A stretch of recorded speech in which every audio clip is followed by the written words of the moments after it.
जब मैंने उन्हें कहा कि हम लोग किस ज़बान में बात करेंगे तो उन्होंने कहा कि पंजाबी करांगे। तो मैंने कहा नहीं, आप जैसा चाहें कि हाँ हम हिंदी उर्दू में।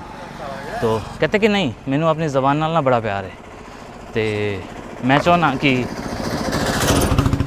लोग पंजाबी बोलन, तो जेड़े बंदे पंजाबी बोलते हैं वो मैनू बड़े प्यारे लगते हैं। तो मैंने कहा कि अच्छा।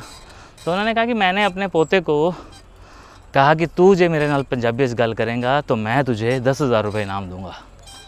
और मैं अपने पोतियां नूं कहा, मैं क्या मैं 10,000 रुपये देंगा उन्होंने जो पंजाबी बोलेगा। मेरा मेरा लड़का है ना, यदा लड़का वो हालांकि उसकी माँ पंजाबन, लेकिन वो सारे हिंदी बोलते हैं। मैं उन्होंने 10,000 रुपये दिता जी, इनाम था कि तू पंजाबी बोलना।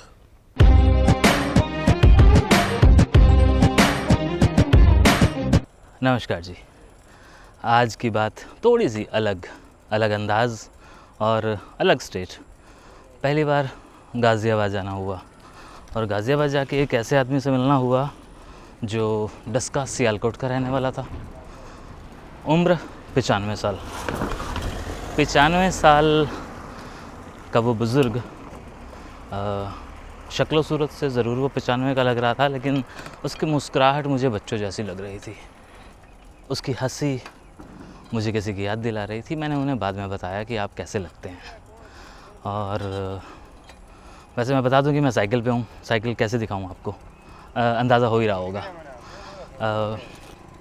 डस्का सियालकोट का रहने वाला वो शख्स, जिसका बयां ये कि एक अकेला हमारा हिंदू घर, जिसकी लौ तब तक जगमगाती रही जब तक उन लोगों ने चाहा, और उन्हीं लोगों ने हमें जब ये कहा कि आप लोग अब जाइए, तब हम लोग वहाँ से वापस आए।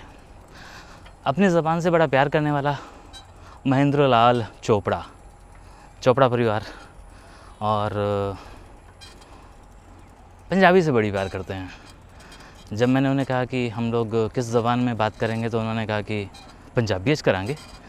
तो मैंने कहा नहीं, आप जैसा चाहें कि हाँ हम हिंदी उर्दू में।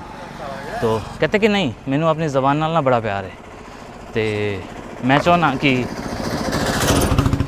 लोग पंजाबी बोलन, तो जेड़े बंदे पंजाबी बोलते हैं वो मैनू बड़े प्यारे लगते हैं। तो मैंने कहा कि अच्छा। तो उन्होंने कहा कि मैंने अपने पोते को कहा कि तू जे मेरे नाल पंजाबी गल करेंगा तो मैं तुझे 10,000 रुपये इनाम दूंगा। और उन्होंने कहा कि फिर उसने कुछ दिनों के बाद पंजाबी सीखनी शुरू कर दी और आज वो मेरे साथ पंजाबी में बात करता है। तो आप समझ सकते हैं कि वो बंदा पंजाबी से कितनी मोहब्बत करता होगा जिसने मेरे साथ पंजाबी में बातचीत की।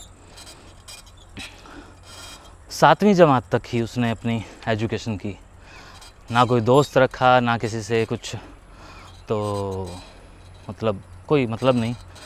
उसने बस एक चीज़ कही कि मैं बिज़नेसमैन का बेटा था और मुझे अपने व्यापार से प्यार था और मुझे सिर्फ़ और सिर्फ पैसा कमाना था।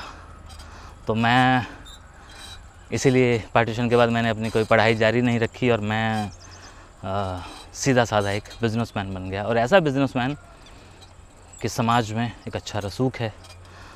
उन्होंने बड़े सारे काम किए, इवन यहाँ तक कि फ़िल्मों को भी ख़रीदा। अच्छा, फ़िल्मों को कैसे ख़रीदा? डिस्ट्रीब्यूशन का काम किया। और पहली फ़िल्म उनकी ज़ंजीर और आखिरी फ़िल्म उनकी हीरो। तो आप अंदाज़ा लगा लें इसके बीच में जो भी बड़ी फ़िल्में आई होंगी उस दौर की, वो किस तरह की रही होंगी। अच्छा, मेरी आवाज़ हल्की सी चूं चूं कर रही है, मेरी साइकिल, सॉरी। और ये कारण है कि इसको ग्रीस नहीं मिली है। तो ये मेरे घर के पीछे एक छोटा सा गांव है, गांव नरकातारी। उस गांव का एक रास्ता है। आज सोचा कि चलो शाम का वक्त है, साइकिल पे आप लोगों से बातचीत भी कर ली जाए और इस रास्ते से वापसी आ लिया जाए।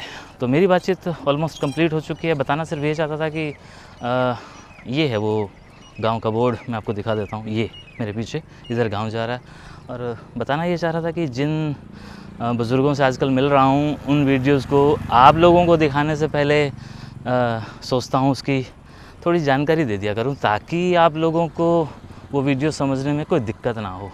अच्छा लगता है छोटी सी मेरी वीडियो के दौरान अगर आप अपनी समझ को बांध के भी रखते हैं तो मैं पहले खोल चुका होता हूँ। तो इसलिए मैंने कहा कि इस छोटे से वीडियो से आपको बता दिया जाए कि आने वाले दिनों में डस्का सियालकोट के बुज़ुर्गवार नहीं 20 साल का वो बच्चा था जिसने आज अपना 95 वर्ष में प्रवेश किया है। तो वो 20 साल का नौजवान जब यहाँ आया तो उसने किस तरह से स्ट्रगल किया, किस तरह से अपने आप को किया स्टैंड, वो एक कहानी आप लोगों के सामने आने वाली है। और मैं साइकिल पे हूँ ये तो मैं आपको बता चुका हूँ, लेकिन अभी तक आपको साइकिल नहीं दिखा पाया हूँ, तो साइकिल भी दिखाई देता हूँ। ये लीजिए, अब शायद आपको मेरी साइकिल दिख रही होगी और साइकिल का एक हिस्सा तो दिख ही रहा है, मैं समझ सकता हूँ। और ये खूबसूरत एरिया है, यहाँ कभी कभार मैं अपने बाबूजी के साथ आया करता हूँ सुबह, लेकिन कभी कभार, ज़्यादा नहीं। और अच्छा लगता है, यहाँ चारों तरफ हरियाली है, पोल्यूशन 1% भी नहीं है। और मैं यहाँ आता हूँ तो पक्षियों की जो आवाज़ें होती हैं वो मुझे सुनाई देती हैं। और मुझे अभी भी मेरे पीछे ट्रैक्टर आ रहा है और यहाँ कुछ गन्ने की फसल है जो तैयार हो रही है। और जो मेरे पीछे ट्रैक्टर है साइड में कर लेता हूँ ताकि ये निकल जाए बंदा।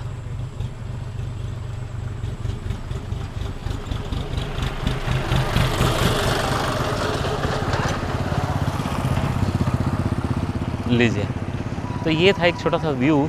ये देखिए कितनी ग्रीनरी है चारों तरफ और बहुत कमाल का व्यू है। वैसे तो ये मैं यहाँ कभी वीडियो बनाने नहीं आया, आज ऐसे ही दिल किया कि शाम का वक्त है, केशव छोटी सी तो बात करनी है, इधर ही चल के कर ले।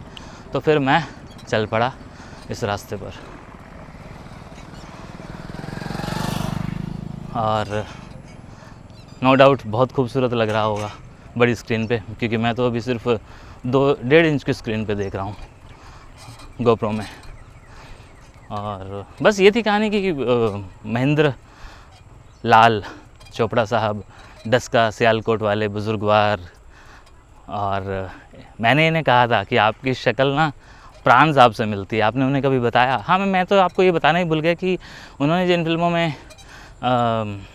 फिल्मों को ख़रीदा, जिन फिल्मों के साथ काम किया, उनमें से एक फ़िल्म प्राण साहब की भी थी। तो मैंने उन्हें कहा कि आपकी शक्ल प्राण साहब से मिलती है।